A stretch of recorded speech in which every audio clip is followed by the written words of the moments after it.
नमस्कार, खबर प्रधान देख रहे हैं आप और मैं हूं आपके साथ संगीता श्रीवास्तव। देखिए, दिल्ली पुलिस ने लश्कर ए तैयबा का आतंकी शब्बीर अहमद लोन को गिरफ्तार किया है। शब्बीर आईएसआई के इशारे पर दिल्ली तमिलनाडु में बड़े हमले की साजिश रच रहा था। नई दिल्ली में सुरक्षा एजेंसियों की सतर्कता ने आतंकी साजिश को नाकाम कर दिया है। शब्बीर अहमद लोन को कश्मीर का राजा भी कहा जाता है। लोन लश्कर ए तैयबा का प्रशिक्षित ट्रेनिंग शुदा एक आतंकवादी है। उसने मुजफ्फराबाद में ट्रेनिंग भी ली है। लोन को 2007 में दिल्ली से AK-47 के साथ गिरफ्तार किया गया था। उसके हाफिज सईद से सीधे संबंध बताए जा रहे हैं। शब्बीर अभी तक बांग्लादेश से आईएसआई और हाफिज के इशारे पर भारत के खिलाफ लगातार साजिश रच रहा था। दिल्ली पुलिस के स्पेशल टीम ने लश्कर ए तैयबा से जुड़े पुराने और खतरनाक आतंकी शब्बीर अहमद को हिरासत में लिया है। शब्बीर लंबे समय से पाकिस्तान की खुफिया एजेंसी आईएसआई के इशारों पर भारत विरोधी गतिविधियों को अंजाम देने की कोशिश कर रहा था। ये शब्बीर वही शख्स है जिसे हाल ही में मेट्रो पोस्टर मामले में पकड़े गए मॉड्यूल का मास्टरमाइंड माना जा रहा है। जांच में यह भी पता चला है कि अवैध बांग्लादेशी नागरिकों को कट्टरपंथी बनाकर भारत में ये छिपाने का काम करता है। जब जरूरत होती है उन्हें आतंकवादी गतिविधियों में लगाकर उनका बेजा इस्तेमाल करता रहा है। ये पूरा नेटवर्क मोबाइल पर एनक्रिप्टेड ऐप के जरिए चलाता था।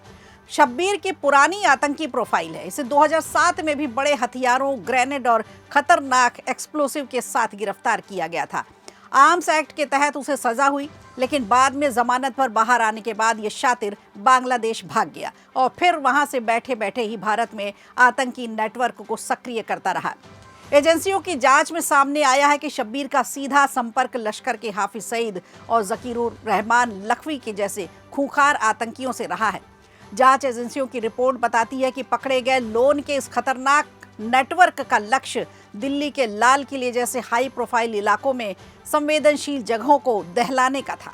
फरवरी 2026 में इस मॉड्यूल का पहले ही पर्दाफाश किया जा चुका था। तब 8 लोग गिरफ्तार किए गए थे, जिनमें से 7 लोग सिर्फ बांग्लादेशी थे। समय रहते पुलिस की कार्रवाई ने एक बड़े आतंकी हमले को टाल दिया है। आपको बता दें, मार्च महीने के आखिरी सप्ताह में एक से बढ़कर एक आतंकी साजिशों को पुलिस ने नाकाम किया है। इन आतंकियों को हिरासत में भी लिया गया है। सबसे पहले सामने नाम आता है शाहबाज अंसारी जैसे बड़े आतंकी का, जिसने एक बड़ा हथियार तस्करी नेटवर्क तैयार किया हुआ था जो पाकिस्तान, नेपाल और बांग्लादेश तक फैला रहा और अंतर्राष्ट्रीय हथियार रैकेट के तार इससे जुड़े हुए हैं। इस नेटवर्क से भारी मात्रा में हाईटेक विदेशी हथियार भारत में प्रवेश कराए जा रहे थे और दिल्ली एनसीआर में गैंगस्टर और संगठित गिरोहों को सप्लाई कराने की पुष्टि भी हुई है। और इसके बाद पाकिस्तानी आतंकी शहजाद भट्टी का नाम भी आता है। स्लीपर सेल में ये सक्रिय रहा। पुलिस ने ऐसे संदिग्धों को गिरफ्तार किया है जो भट्टी के संपर्क में थे और उन्होंने कई शहरों में रेकी कर सूचना पाकिस्तान भेजने की कोशिशें भी की। ये नेटवर्क सोशल मीडिया के जरिए कट्टरपंथी युवाओं को खूब असर डाल रहा था।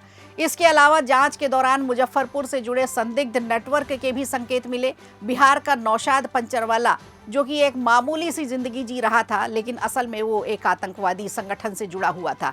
इसकी साजिशें बेहद खतरनाक रहीं। इसके जरिए पाकिस्तान को महत्वपूर्ण जानकारी भेजे जाने की आशंका भी जताई जा रही है। इस तरह कई स्थानीय और अंतर्राष्ट्रीय नेटवर्क एक दूसरे से जुड़े मिले जो भारत की सुरक्षा के लिए गहरा खतरा बन सकते थे। और इस लोन की गिरफ्तारी के बाद से एक बड़ा नेटवर्क सामने आया है जिसकी जांच की जा रही है। गिरफ्तारी में साफ दिख रहा है कि आतंक और हथियार की तस्करी के लिए किस तरह से गहरे और खतरनाक साजिशें रची जा रही हैं। ये न सिर्फ एक गिरफ्तारी से एक खतरा कम हुआ है, खतरा टला है, बल्कि देश की निगाहें अब इस पर है कि क्या इस तरह के और भी नेटवर्क हैं जिन्हें समाप्त किया जाना बाकी है। क्या और भी आतंकी संगठन हैं जो भारत में गहरी साजिश रच रहे हैं और कौन कौन से ऐसे खतरनाक मंसूबे हैं जो भारत को दहलाने की कोशिश कर रहे हैं। वीडियो अच्छा लगा हो तो लाइक कीजिए, शेयर कीजिए और कमेंट बॉक्स में हमें ज़रूर बताइए।